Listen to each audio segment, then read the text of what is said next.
Senator McConnell makes the following 2 points on the ones you just made. One, from the podium, there are times when you justifiably assert administration pride for the $1 trillion in spending cuts already achieved.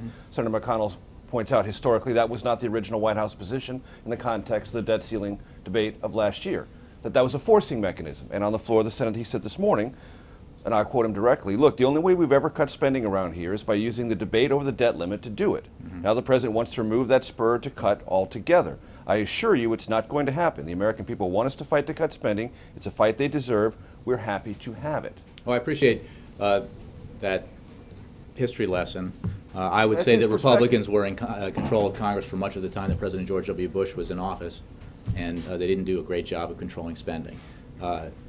When President Clinton was here, deficits were cut, surpluses were achieved. Now that was work with Congress as well, but both Democratic and Republican leaders. The fact of the matter is the President has, for a long time now, had on the table the only balanced and specific proposal to achieve $4 trillion in deficit reduction. We haven't seen that from Republicans yet.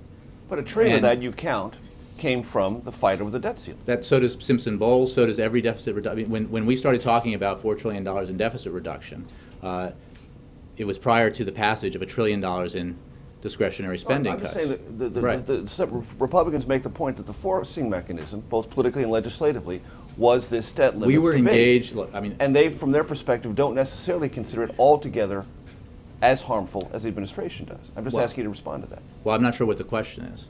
Why isn't that a valid argument to continue to use the debt ceiling as a forcing mechanism to achieve spending cuts? I would ask American businesses, I would ask American workers, whether they think that what happened in the summer of 2011 when Republicans, some with great enthusiasm, threatened to have the United States default for the first time in its history, was worth the price paid. I don't think they would say it was, and we can't do it again.